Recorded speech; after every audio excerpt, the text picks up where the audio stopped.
ከአካውንታችሁ ላይ 4.5 ሚሊዮን ብር ቢጠፋ ምን ይሰማችኋል? አሁን በተሰማ መረጃ እግረኛ ሚዲያ ወይም ደግሞ በትክክለኛ ስሙ ተክለ ሃይማኖት በፖሊስ ቁጥጥር ስር መዋሉን እንደዚሁም በፊንቴክ እና በነሰራዊት ምክንያት ጥያቄ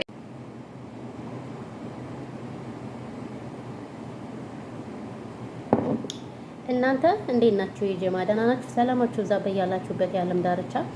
ያው እንግዲህ በመጀመሪያ ግን ቻናሌን ጋይስ ሰብስክራይብ አድርጉ፣ ላይክ አድርጉልኝ። ቻናሌ እየታየልኝ አይደለም፣ ሼር ያርግልኝ። ዩቲዩብ ጋይስ ሰብስክራይብ ባታርጉ እኮ ላይክ አድርጉልኝ። ላይክ ስታደርጉት ዩቲዩብ በራሱ ጊዜ ሼር ያደርገዋል። ሶ ላይክ ምንም አይጎዳችሁም።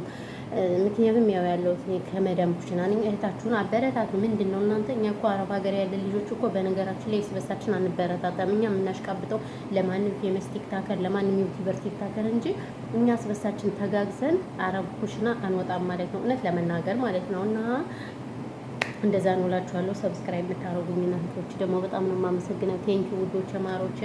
ሶ ዛሬ የመጣሁበት እንግዲህ ስለ እግረኛው ሚዲያ እንግዲህ ታስሯል የሚባል ዜና ከተሰራጨ ሰንብቷል ማለት ነው። እና እንግዲህ ኮመንት ገብቼ እያየሁኝ ነበር። በተለይ እንትን ላይ ቆርጠው እየለቀውት ነበር ቲክታክ ላይ በጣም ተቆርጦ ተለቆ አብዛኛው ግን ማለት ነው እንኳን ታሰረ የሚል ኮመንት ነው ያየሁት እውነት ለመናገር ማለት ነው። እንግዲህ ያው በእርግጥ የሚያቀርባቸው ነገሮች ታውቃላችሁ ያን ያህል ብዙም እንትን አይሉም በእውነቱ ከሆነ ማለት ነው። ካሁን በፊት እኔ ደግሜ እንዳልኳችሁ እግረኛው ሚዲያን ያው እንትን ያነሳውበት ሰብስክራይብ የዱባይ ሴቶች ሙጣንና የሚሰሩ ብሎ የአንዲት ሴት አቅርቦ ከዛን ወዲህ እኔ ሰብስክራይብ አነሳውበት አልከታተለውም። ግን ቪዲዮዎች እየተቆራረጡ ቲክታክ ላይ ያለው አሁን ለምሳሌ በቅርብ መከላከያ ያቀረበው ራሱ ላብነት ያህል ብንለው አሁን ያ ሚዲያ የሚቀርብ አይደለም እንደ ሀሳብ ማለት ነው። እንደ ሀሳብ ለምን መሰላችሁ? ሰውየው ሀገር እየነካ ነበረ። ክራንቹን ሁሉ ይዞ ስለደባደብ ይላል። ሰንበጅ ብዙ ነገር ነበር ሲያረግ የነበር ማለት ነው።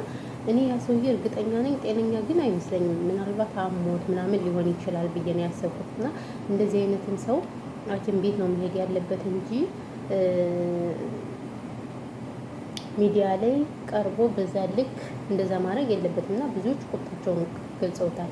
እግረኛው ሚዲያ መታሰር አለበት እያሉ እዛ ያኔ እንደውም ብዙ ኮመንቶች አይቼ ነበር ማለት ነው። ስለዚህ ምን ልላችሁ ፈልጌ ነው እኔ በጣም ነው ያዘንኩት በእውነቱ ከሆነ ያው ባይታሰር ደስ ይላል ማለት ማስጠንቀቂያ ቢሰጠው እንደ ሀሳብ ደስ ይላል። ምክንያቱም አለ አይደለ። ግን እኔ የተረዳሁት ነገር ምን አለ መሰላችሁ? አንዳንዴ ሚዲያ በጣም ጥንቃቄ ልታደርጉበት ይገባችኋል። ዝም ብሎ ዩቲዩብ ብር ስለከፈለ ቲክቶክ ብር ስለከፈለ አይደለም። አንዳንዴ የሰውን ስታንዳርድ ራሱ ልንጠብቅ ይገባናል። አሁን ከዚህ ምን ተማራችሁ? ምንም የተማርነው ነገር የለም ማለት ነው። ሶ ለዛ ነው ያለው ነገር። እና ያው እንግዲህ እግረኛው ሚዲያ እስር ቤት ነው ያለ ፈጣሪ ሆኖ ብለናል። እኛም እንግዲህ እንደ ሀሳብ ሌላ ያው ምንም የምለው ነገር የለም። ሌላ ምን እላለሁ?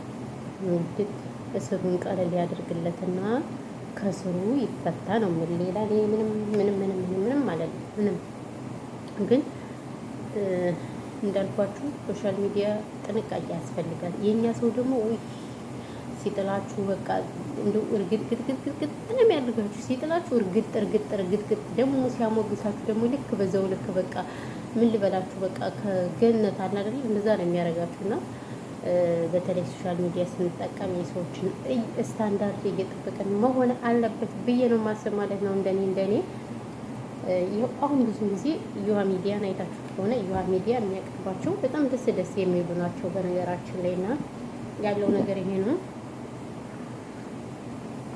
ለማንኛውም ቡና እየጠጣችሁ ጋይስ፣ እኔ ቡና ካልጠጣሁ አልችልም ማለት ነው። እና ይሄ ነው እላችኋለሁ። ሶ ሌላ ነገር እንኳን አልላችሁም ባይዘው ወይ እና እንደዛ ነው። ከእንቅልፌ ነው የተነሳሁት። ደግሞ ተኝቼ ነው የዋልኩት።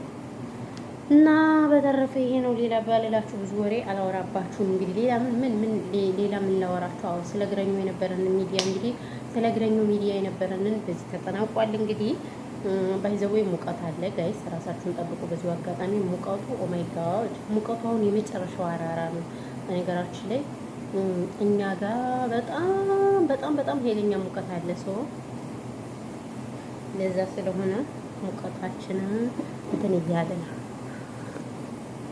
ቡናችን እየጠጣን ወደ ሀሜታችን ተሰማርተናል ማለት ነው። ሀሜት እንዴት ነው ሀሜት አይደለም የባይዘው እና ይሄ ነው ይላችኋለሁ። በተረፈ ውዶች፣ ማሮች፣ ፍቅሮች፣ ቅመሞች ውሃ ጠጡ፣ በተቻላችሁ መጠን ውሃ ጠጡ፣ ራሳችሁን ጠብቁ። እውነት ለመናገር ውዶች የራሳችሁን ጠብቁ። የመዳም ቅመም ራሳችሁን ጠብቅ ይገባል እና ለዛ ነው የምላችሁ ማለት ነው። በተረፈ ግን ሰላማችሁ ብዙ ይበልልኝ በያላችሁበት የዓለም ዳርቻ ውዶች። ይሄ ነው ያለው ነገር፣ ሌላ ምንም አልላችሁም። ቪዲዮ ብዙ ስለማታዩ እስከ መጨረሻው ድረስ ይበቃኛል። ይሄን ያልካወሩት ቪዲዮ ነው እስከ መጨረሻው የሚያይ ስለሌለ ነው የማይቆጥራ የቴሌ ቻናል አይቆጥር ማርያምን ቪዲዮ ማንም አያየው እና ለዛ ነው። ሰላማችሁ ይብዛ።